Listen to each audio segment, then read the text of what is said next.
우리가 이 성도들의 삶에서 실제적으로 당하는 난제가 있고 성경에서 읽다 보면은 우리가 느껴진 난제가 있는데, 하나님께서 분명히 거룩하다고 말씀하시죠.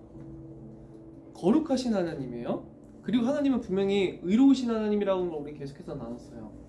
근데 왜 악인이 더 형통한가에 대한 의문이요, 성경에서 정말 많은 본문에서 제기가 돼요. 이 시편 73편뿐만이 아니라요, 73편뿐만이 아니라 하박국 선지자가 대표적이고 예레미야서를 읽어봐도 그래요. 그리고 엘리야 같은 당시 때도 모든 선지자들 다 잡아 죽였었잖아요. 무슨 일제강점기 때 모든 밀정 다 찾아내서 하나도 남김없이 다 죽이려고 했던 것처럼 그랬단 말이에요. 아합과 그 이세벨이 어떻게 해서든지 모든 선지자를 다 잡아 죽이려고 했단 말이에요. 하나님이 거룩하시고 의로우신데 왜 악인들은 형통하고 악인들은 잘 먹고 잘 살고 악인들은 행복한 것 같고 악인들은 아무 문제가 없는 것 같은데, 오히려 그리스도를 믿고 그의 거룩한 법도를 따르며 하나님을 사랑하고 그의 계명을 지키며 그를 의지하는 자들이 왜 도리어 악인들에게 모함을 받고 고통을 당하며 왜 슬픔과 비에 젖느냐? 이게 성경에서요 계속 제기되는 문제예요. 이게 예레미야가 이것 때문에 부르짖고 하박국 선지자가 이것 때문에 부르짖고 시편 기자들이 이것 때문에 부르짖어요.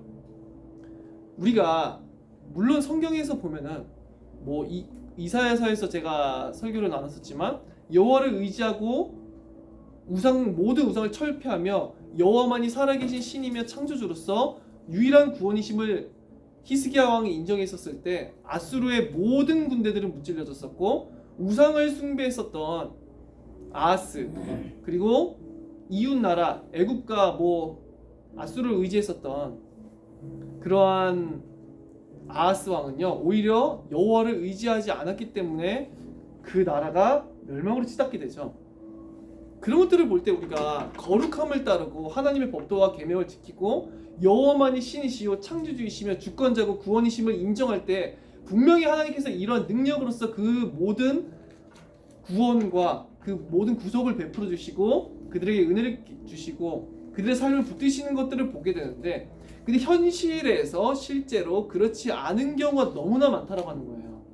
왜 여호와를 의지하는데, 왜 나는 정말 살아계신 하나님을 인정하는데, 나는 창조주 하나님 여호와밖에는 신이 없으며 그만이 우리의 도움이시라고 인정하는데, 구주 예수 그리스도 외에 온천하에 다른 구원의 이름을 주신 일이 없다고 나는 신하는데, 심지어 나는 거짓된 그리스도인도 아니고 정말로 세상을 쫓는 것보다는 자기 영광을 쫓는 것을 미워하고 자기 영광 쫓는 것을 미워하고 나는 진실로 그리스도 예수를 사랑하기 원하고 그 앞에 내가 전심을 다하기 원하고 나는 그를 쫓기 원하고 나는 그만을 내 영광이요 자랑으로 삼기 원하는데도 불구하고 왜 오히려 하나님을 대적하고 인정치 않으며 악을 탐하고 하나님을 대적하는 자들이 오히려 잘 되고 그들이 하나님의 성도를 괴롭게 하고 그들이 하나님의 성도를 핍박하고 박해하는데도 왜 하나님께서 그것을 그냥 두고 지켜만 보시는가?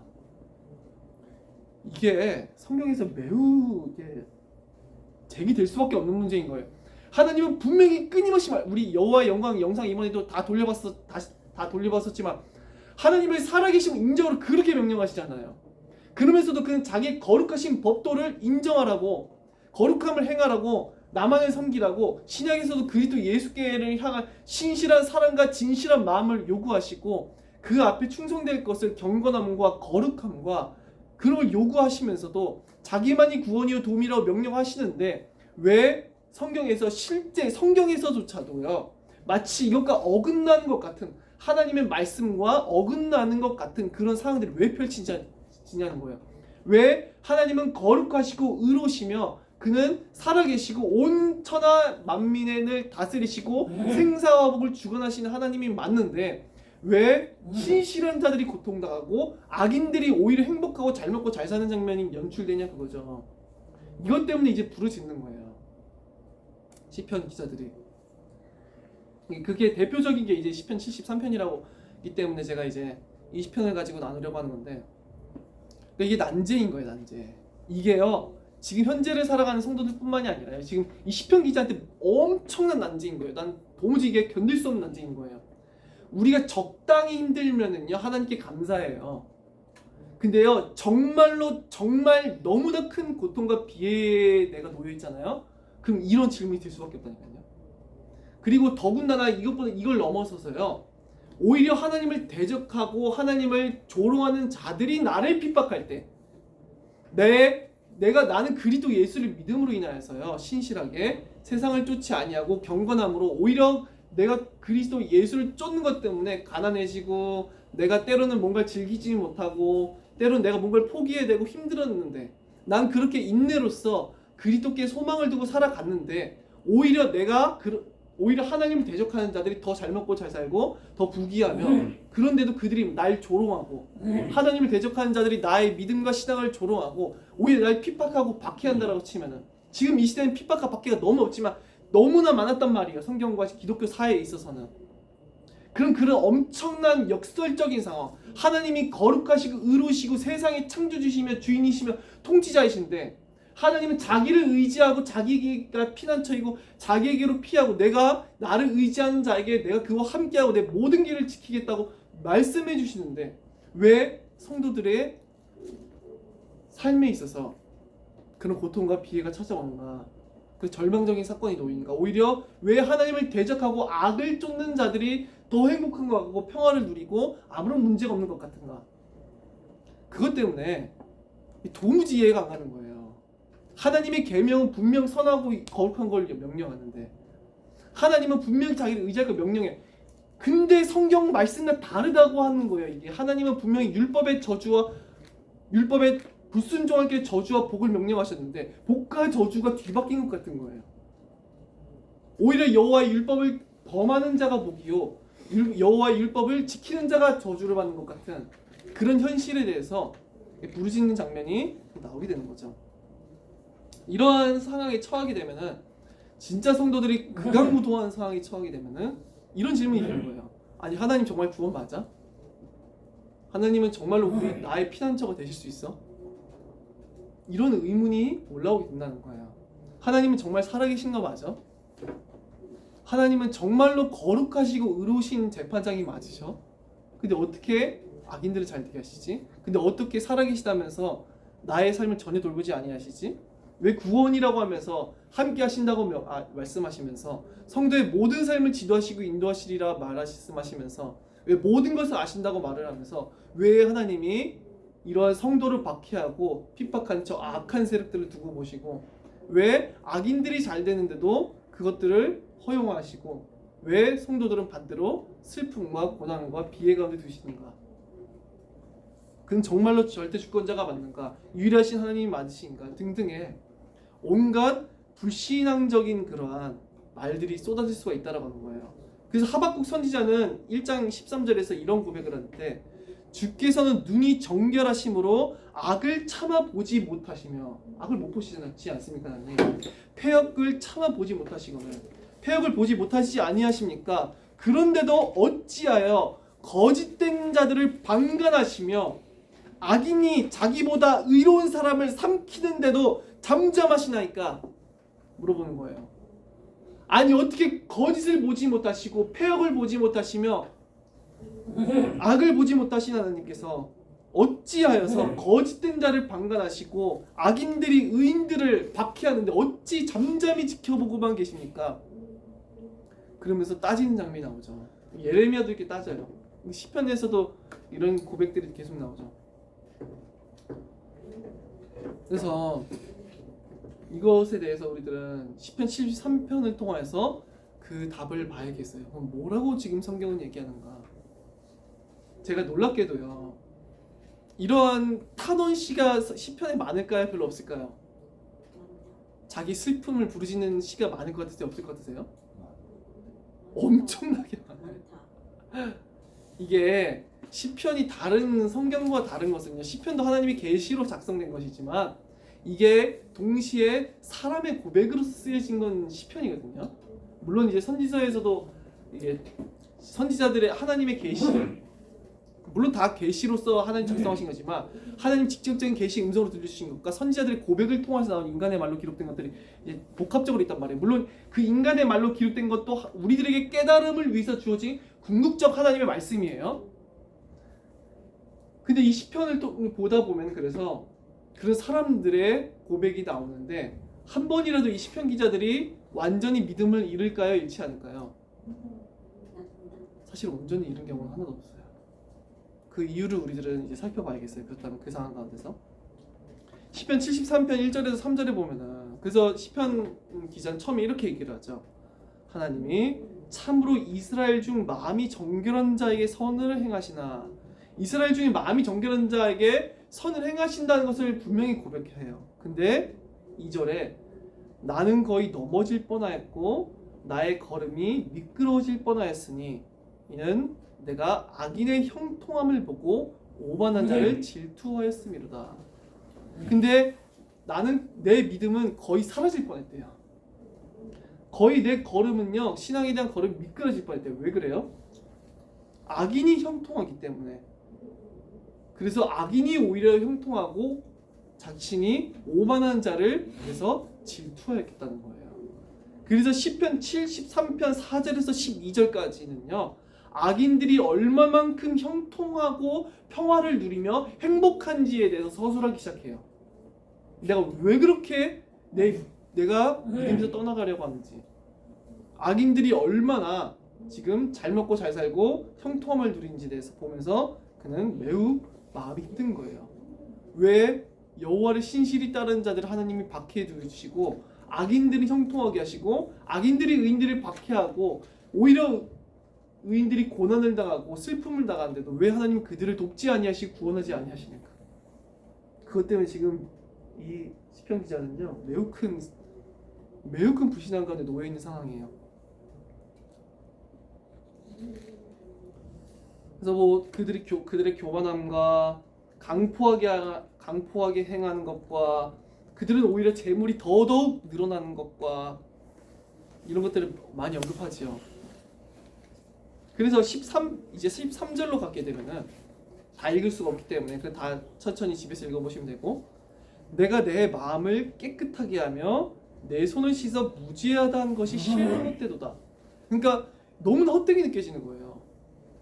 자, 우리가 생각해 볼게요. 하나님의 법도를 거역한 것에 대해서요, 오히려 내가 하나님의 심판을 받는 자 같고, 하나님의 법도를 거역한 자가 오히려 구원함을 받는 것 같다라고 치면은요, 누가 하나님 법도를 지키려 하겠어요? 누가 경건함을 쫓아내겠어요? 지금 이러한 시당을 지금 말을 하는 거예요. 지금 시편 기자가 자, 그래서 13절에 내가 내 마음을 깨끗하게 한 거, 진실로 하나님의 율법의 앞에 비춰봐서요, 진실로 하나님을 마음과 뜻과 힘과 목숨을 다해 사랑하고 내 이웃을 내 몸과 같이 사랑하고 진실하지 아니한 모든 것을 버리며 거짓된 모든 동기와 악을 낱낱이 들춰내서 버리고 악은 하나라도 내 마음에 품기 싫어하며 회개하고 이러한 것이, 그리고 내 손을 씻어서 악을 범죄치 않으려고 하나님 앞에 무릎 꿇고 그를 사랑하고 그를 인정하였던 모든 것이 실로 헛되도다. 그렇게 고백하는 거예요. 매우 큰 불신앙에 지금 빠졌었던 그 고백을 하고 있는 거죠, 이 시편 기자가. 14절에 나는 종일 재난을 당하며 아침마다 징벌을 받았도다. 분명히 하나님의 율법은요, 의인이 복을 받고 악인이 저주를 받아야 돼요.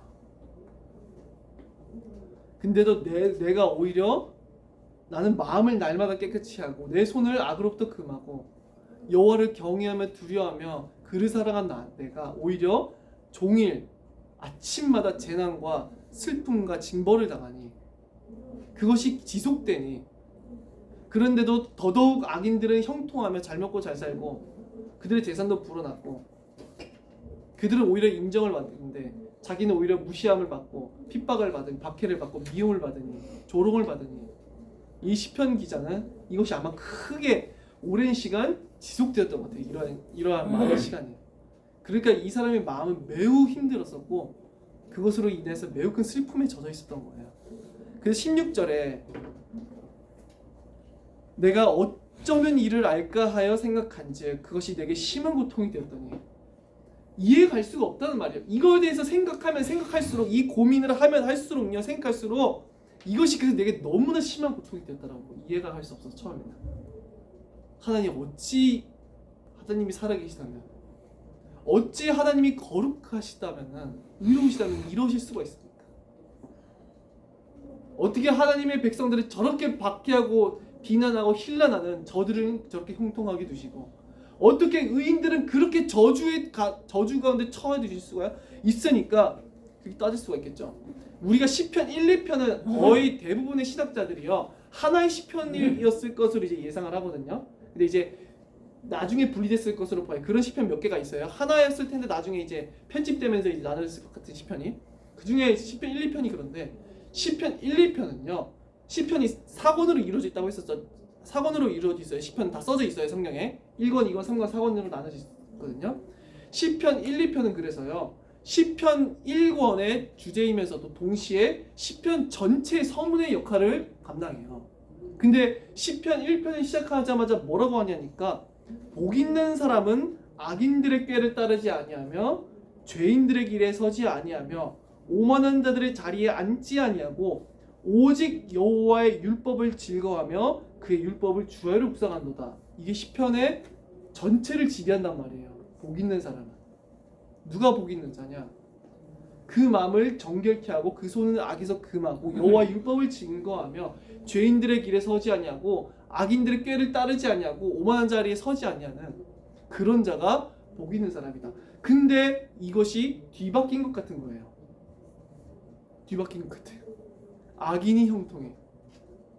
의인이 박해를 받아. 악인이 복이 있나니 그럼 그렇게 얘기할 거 아니에요. 복 있는 사람은 악인들의 꾀를 따르고 죄인들의 길에 서고 오만한 자들의 자리에 앉으며 여호와의 율법을 업신여기며 그의 율법을 버리는 자로다라고 시작해야 됐을 거 아니에요. 그럼 시편이. 근데 이해할 수가 없는 이런 현실인 거죠. 그러나 이 시편 기자는요. 마침내 하나님의 참된 그 뜻을 깨닫게 돼요.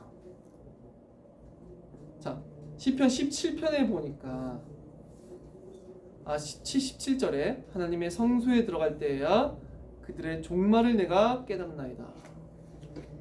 성소에 들어갈 때에서 비로소 하나님 앞에 자신이 성전으로 나아갈 때 그는 비로소 하나님이 어떤 특별한 방식으로 그게 계시를 주셨는지 말씀해 주셨는지 성령의 크신 감동으로서 그를 위로하시는지는 정확히 모르겠지만 분명한 것은 하나님의 크신 역사로서 이 사람은 뭘 깨닫냐니까 그들의 그 악인들의 종말을 내가 깨달았나니라고 말을 해요.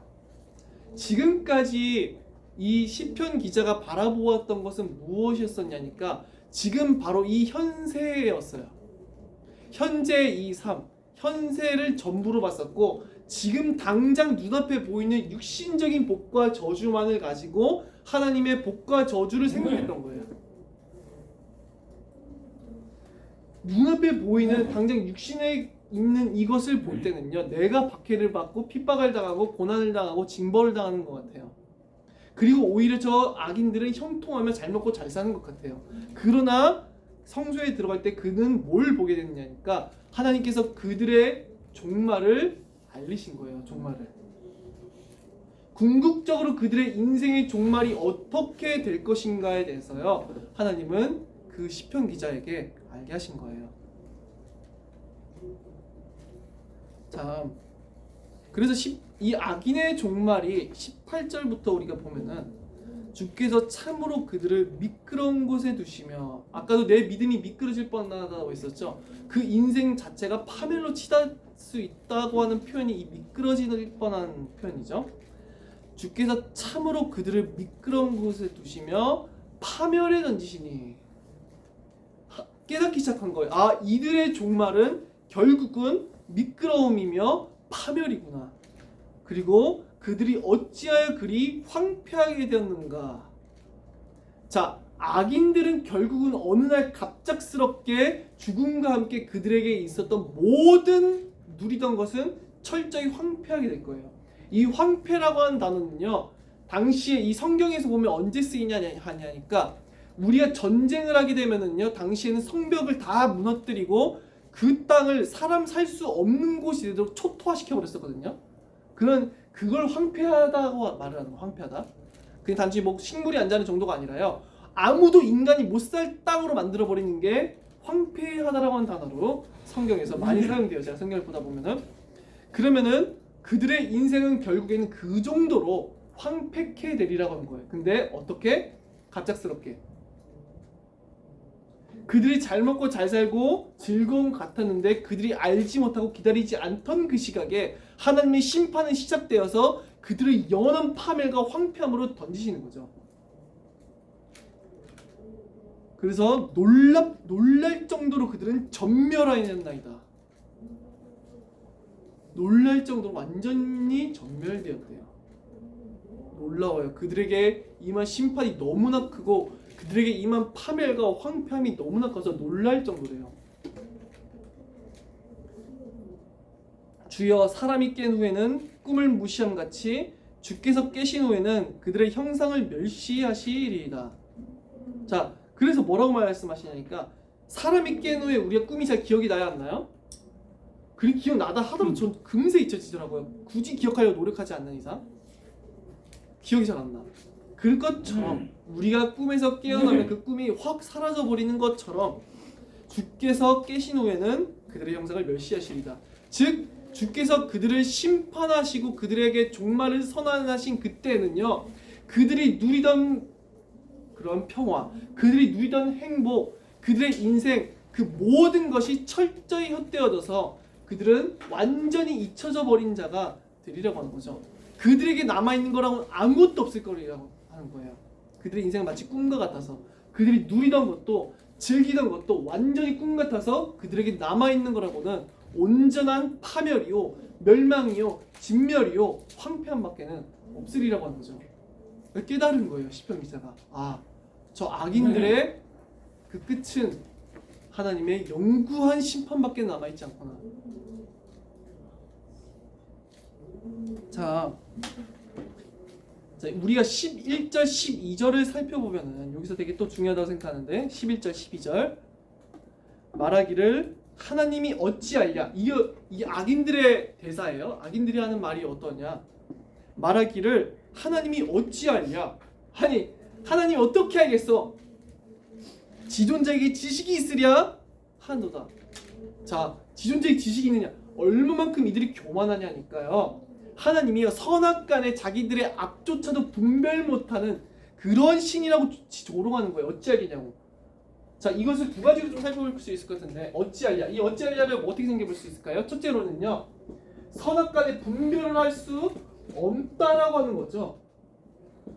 즉 하나님은 악을 악이라고 판단하지 못하고 선을 선이라고 판단하지 못하는 그러한 거룩한 신이 아니야라고 이들이 주장하고 조롱하는 거야. 하나님이. 너희들은 하나님이 거룩하시다고 믿니? 아니야. 하나님은 악과 선도 구별하지 못하는 신이야. 이렇게 조롱하는 거예요. 이들이 11절에 말하기를 하나님이 어찌 알랴. 지존자에게 지식이 있으랴. 선악을 구분할 수 있는 지식과 판단력이 그에게는 없어. 아니면은 그의 전지하심을 부인하는 거예요. 그렇겠죠. 이 둘 중에 하나일 거 아니에요. 지금 이 악인들이 하는 말이. 하나님이 어떻게 알겠어? 그가 우리 행위를 모든 행위를 다 아신다고? 그들의 우리의 마음을 아신다고? 심지어 행위 전에 있었던 그 마음의 동기까지도 아신다고? 은밀한 것까지 아신다고? 그들은 이렇게 하나님을 조롱하고 여호와에게 지식이 없다라고 조롱하는 거예요. 자, 이 악인들이 이렇게 뻔뻔해질 수 있었던 근거는 무엇이었을까요? 어떻게 이 정도까지 하나님을 조롱할까요? 이 둘 다요. 이것이 의미하는 바가 무엇이든지 간에 이 둘 중 하나일 텐데 하나님에 대한 엄청난 모욕이에요. 악과 선을 분별도 못하는 신이라고 이들이 믿고 있든지 아니면은 악을 볼 그런 감찰해낼 수 없는 전지한 분이 아니시든지 사람을 감찰하시고 마음과 행위를 감찰하시며 모든 것을 아시는 하나님이 아니시든지 선악을 구별도 못하는 신이시든지 이렇게 악인들이 하나님을 조롱하고 있는 거예요. 이러한 심리가. 근데 이들의 악함은 더욱더 강화되었고요. 더욱 악한 마음은 퍼져나갔어요. 퍼져나서 자기의 전체 마음을 지배하게 되었는데 왜 그랬을까요? 자, 우리가 생각해 볼게요. 악인들이 악을 저지를 때마다 하나님이 적절한 심판을 주셔가지고요. 고통을 주셔간다면은 이 사람들이 정신 차렸을까요? 못 차렸을까요? 그래도 좀 차렸겠죠? 우리가 매질을 하는 거잖아요. 하나님 쉽게 말하면 잘못했으니까 회초리를 드시는 거예요. 하나님께서 만일 이 악인들이 잘못했었을 때 회초리를 드셨다라고 치면 이 사람은 악에서 멀어졌고 하나님을 전지하시고 악을 심판하시는 분이라는 걸 깨닫고 돌이켜 회개하려고 더 나아가려 하지 않았겠어요? 근데 하나님께서는 그렇게 하지 않으셨어요. 오히려 어떻게 했냐니까요. 악인들에게 풍부함을 더하셨어요. 웃기죠? 악인들에게 풍부함을 더하시고요. 그들에게 평화를 더하셨어요. 그래서 11절 다음에 12절에 보면은 볼지어다 이들은 악인들이라도 항상 편안하고 재물은 더욱 불어났다. 그러니까 악인들은 항상 평안하고요. 재물은 더욱 불어나. 그러니까 이들이 지존자를 향해서요. 어찌하겠냐 하나님이 이렇게 조롱하는 거예요. 하나님에 대해서. 그 점점 더 두려움이 없어지는 거예요. 하나님의 아무런 심판이 그들에게 임하지 아니하니까. 오히려 내가 세상에서 가장 복받은 자 같으니까.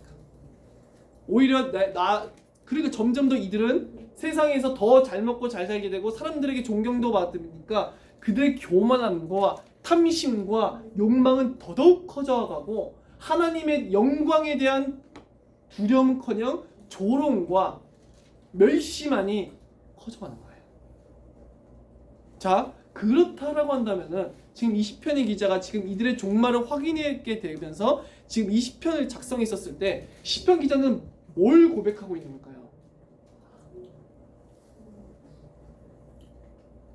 악인들이 누렸던 그게 단번에 사라지고 그들은 영구한 파멸과 진멸과 그들은 황폐한 가운데 들어가게 됐고 그 종말을 깨달았어요.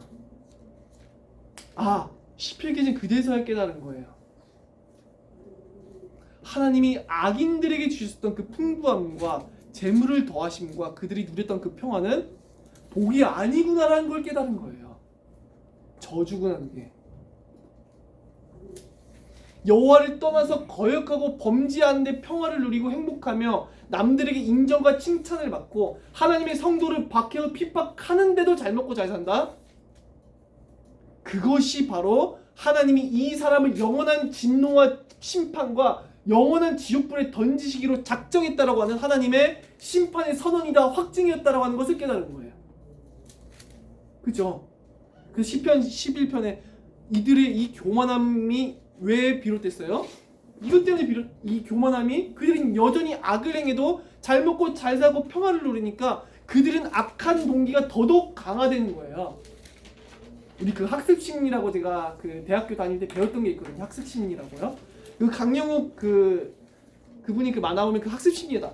애들한테 말 듣게 하기 위해서 말 들으면 먹을 거 하나 주죠.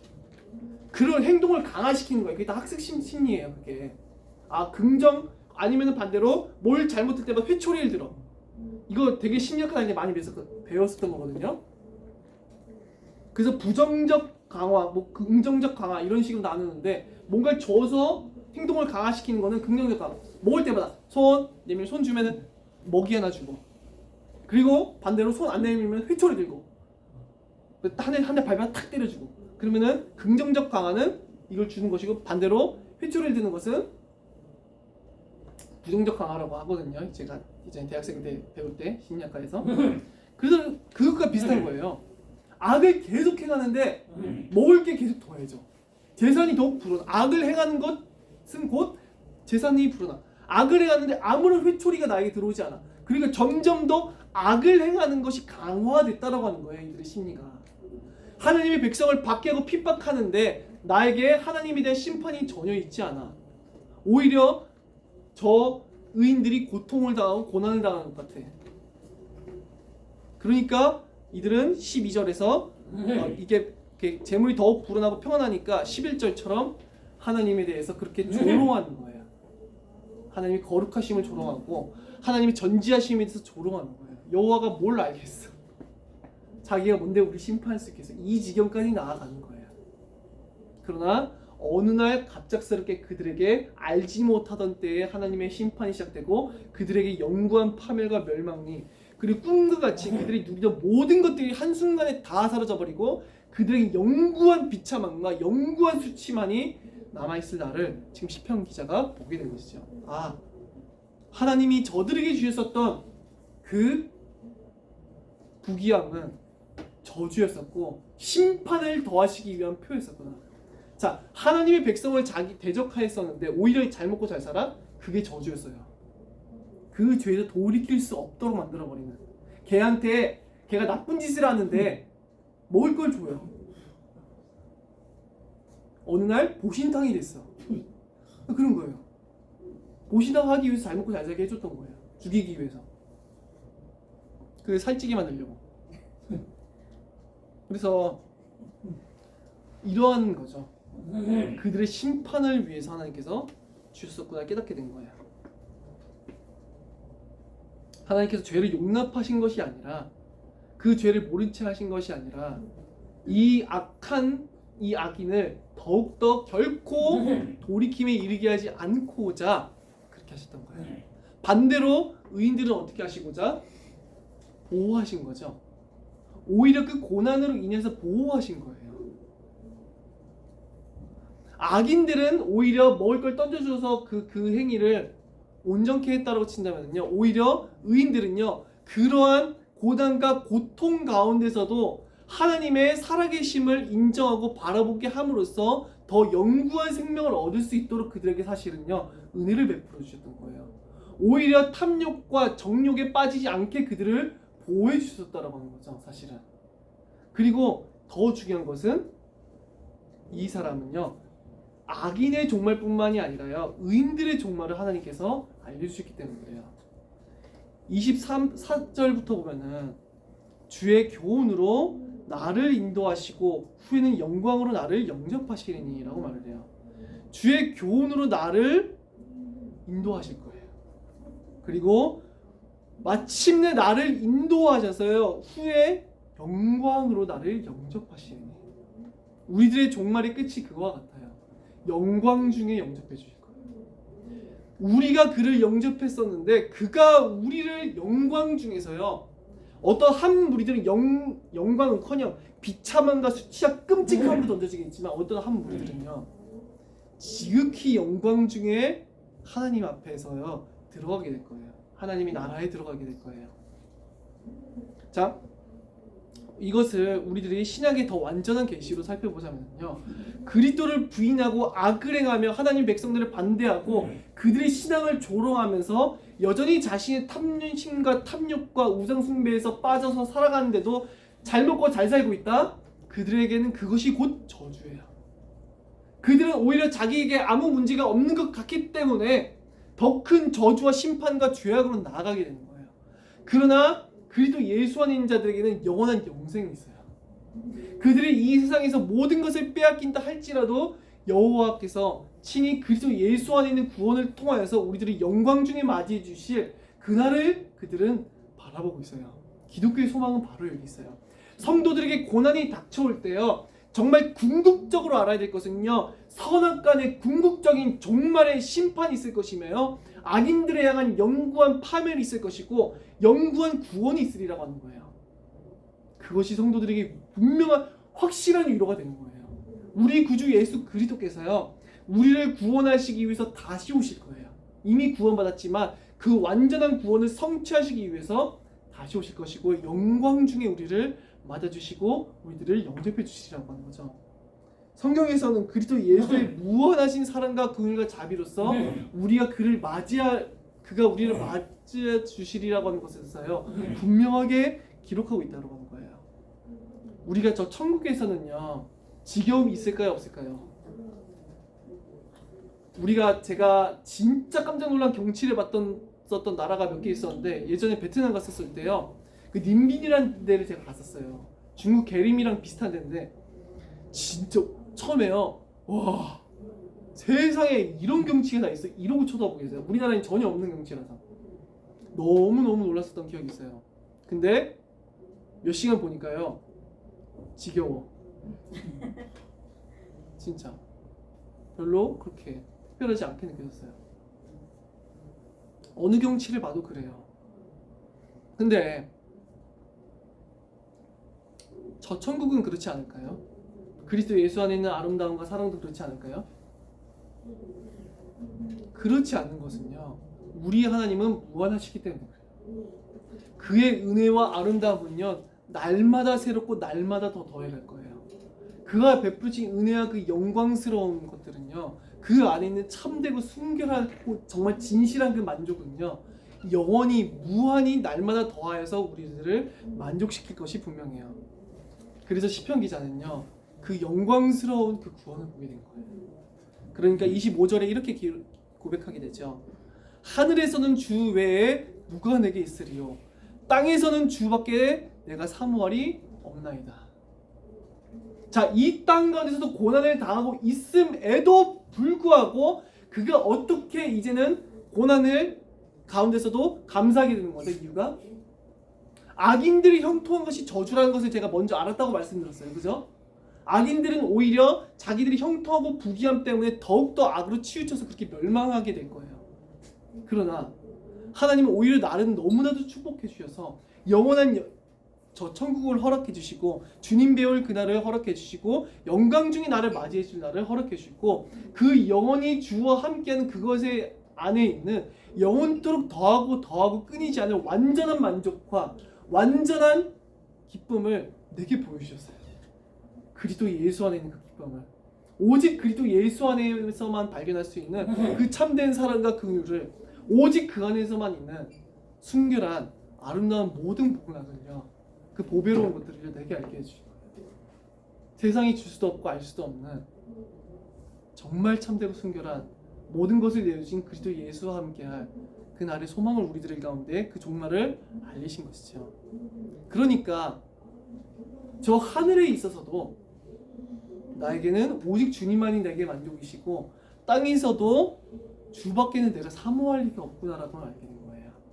자, 우리가 천국을 소망하는 이유는요, 천국에 여러분들이 원하는 내가 뭔가 탐심을 충족시켜 줄 게 있어서일까요?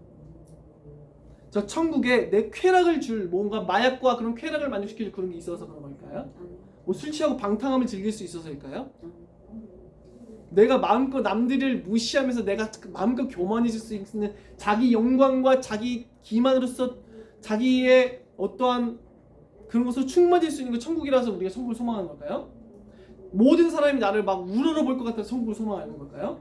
마음껏 좋은 음식과 최고의 좋은 음식과 술과 뭐 그런 즐거운 것과 오락거리가 있어서 천국을 소망하는 걸까요? 아니에요. 그리스도 예수를 소망하기 때문에 그래요. 우리들을 위해서 모든 것을 내어주신 그리스도 예수를 우리들이 바라보기 때문에 그래요. 천국을 소망하는 이유는, 천국을 소망하는 것 더 정확한 단어는요, 그리스도 예수를 소망한다는 거예요.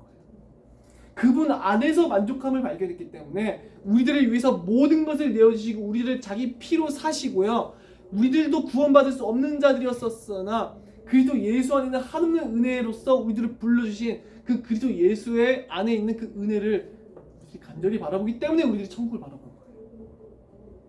세상 가운데 있는 어떤 유익과 영광과 자랑이 아니라 그리스도 예수 안에 있는 그 보혈 가운데 있는 그리스도 예수 안에만 있는 그 만족함 때문에 우리들이 저 천국을 소망하게 되는 거예요. 그래서 그는 자기의 종말에 있을 그 영광스러운 구원을 바라보게 됐어요. 한없이 내 영혼을 온전히 만족시켜주는 우리 주님.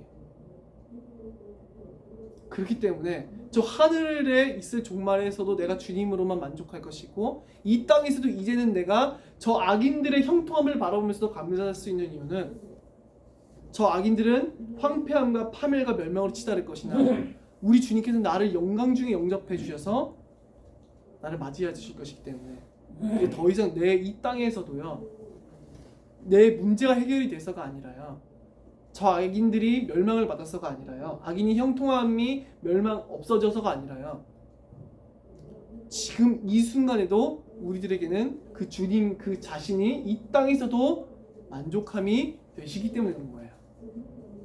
저 하늘에서도 이 땅에서도 우리를 구원하신 우리 주 예수 그리스도가 전부이시기 때문에 그런 거예요.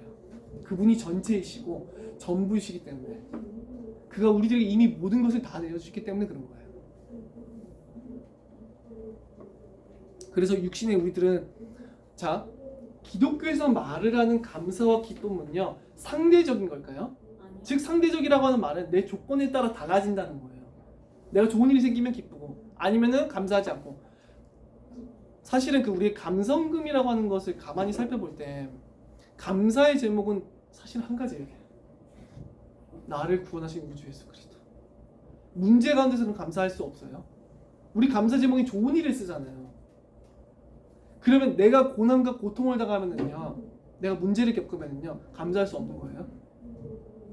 역으로 우리 생각해봤으면 좋겠어요. 내가 고난을 당할 때 감사원금. 고난을 당하니까 감사원금. 왜 그래요? 그리스도 예수 안에서 나를 구원해 주신 그 한없는 은혜를 나에게 부어주신 감사. 이 아무것도 아닌 나를, 만민 중에 특별할 거 하나 없는 나를, 하나님의 불강력적인 은혜와 무조건적인 선택으로 인해서 나를 불러주시고 나를 위해 모든 것을 희생해 주시고 자기 피로 사시고 나의 영원한 평화와 구원과 구속함을 허락해 주신 그것으로 인해서 무한한 감사, 모든 것을 내어주시는 감사, 빼앗길 수 없는 절대적인 영구한 평화와 긍휼과 자비와 사랑과 그 기쁨을요 우리들에게 허락해 주셨다는 것을 발견하는 게 기독교예요. 하나님 돌아가신 게 아니죠. 우리들과 함께 하시고 여전히 그들은 23절에 보니까 내가 항상 주와 함께하니 주께서 오른손으로 나를 붙드셨나이다.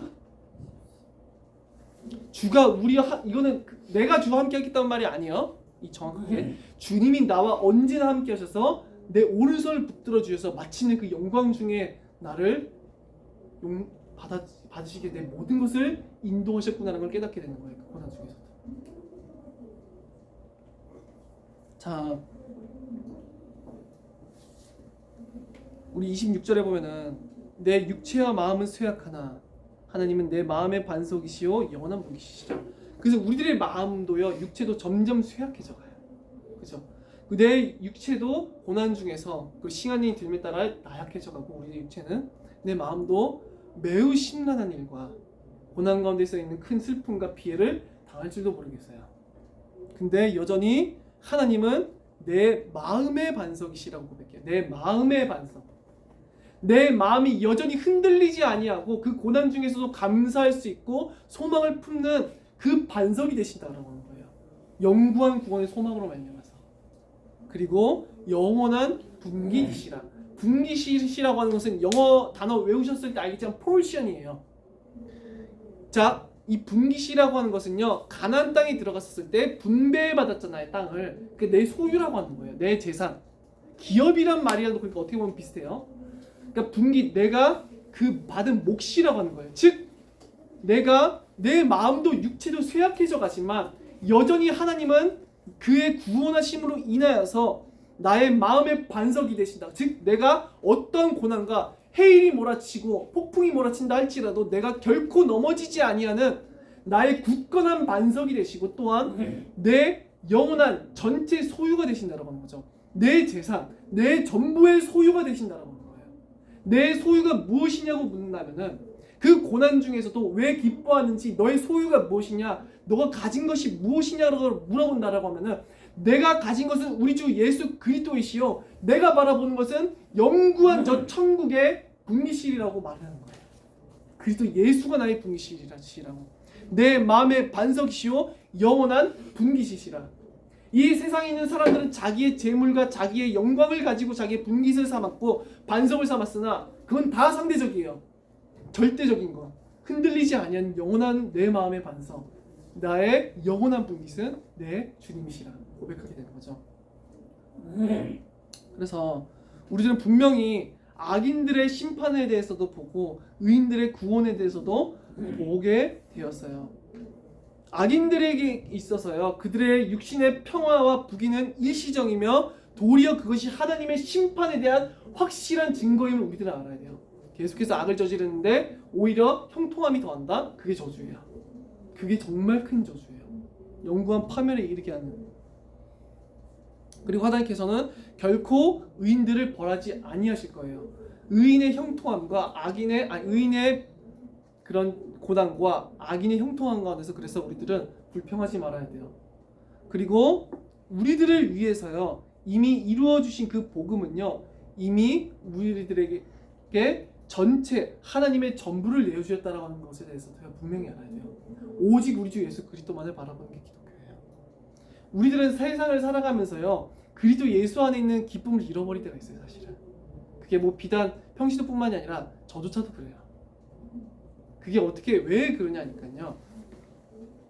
우리들이 세상으로 자꾸만 우리들의 부패한 심령은요 하나님을 멸시하고요 세상에 있는 기쁨으로서, 세상에 있는 복으로서, 세상에 있는 영광과 자랑으로서, 탐심으로서 나아가기 때문에 사실 내 삶을 돌보는 이가 하나님이 아니시라 그리스도만이 나의 전부가 아니시라 자꾸만 다른 쪽에 우리들이 마음을 주려 하기 때문에 그래요.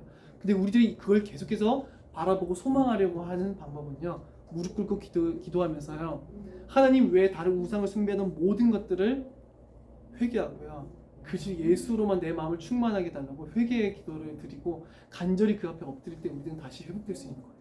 기도밖에는 없어요. 그 회개의 기도밖에. 그래서 우리들은 그리스도 예수께서 이미 우리들 가운데 모든 것을 주셨으며 발견하게 될 거예요. 그리고 제가 그 내 마음에 주여 소망내서 중에 되게 좋아하는 가사가 하늘의 기쁨을 주옵소서 이거예요. 하늘의 기쁨을 주옵소서. 그런 기도를 드려야 돼요.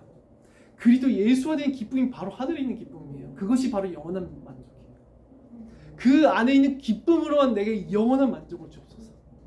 세상의 사람들이 줄 수도 없고 세상 사람들이 알 수 없는 그 평화를 그리스도 예수 안에 있는 그 기쁨만을 내게 주셔서 내가 지금 이 순간에도 하늘에 이 땅에 있는 육신의 모든 정욕과 쾌락과 영광을 다 십자가에 못 박고 그리스도 예수 안에 있는 저 영원한 천국의 소망으로서만 만족하게 하여 주시옵소서. 성령의 크신 충만함과 능력으로 내게 역사해 주셔서 하늘에 있는 기쁨만을 내 안에 충만하게 하여 주시옵소서. 그 기도가 우리들에게 필요해요. 그래서 그만이 우리들에게 반석이시고 그만이 우리들의 분기 곧 우리들의 영원한 몫이요 영원한 재산이세요. 그 안에서 우리들은 영원한 기쁨을 누릴 수가 있겠어요. 불변하고 절대적인 기쁨 오직 우리 주 예수 그리스도만 있는 것.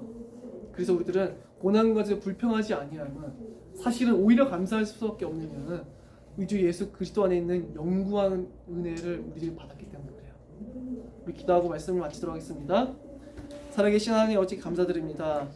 그리스도 예수 안에 있는 한없는 은혜의 영광으로 우리를 불러주신 하나님, 참으로 그 무엇과도 비교할 수 없는 은혜로 우리를 불러주시고 그 무엇과도 비교할 수 없는 사랑으로서 우리들을 불러주시고 그 무엇과도 비교할 수 없는 한없는 아름다움으로 우리를 안아주시고 맞이해주신 하나님, 우리들이 만일 주님을 잃어버리고 놓치고 있다라고 한다면은 그리스도 예수께로 우리들의 마음을 날마다 더 돌이키게 해주사 오직 그리스도 예수 안에서만 우리의 생명을 우리들의 양식을 찾아낼 수 있도록 은혜로 허락하여 주시옵소서.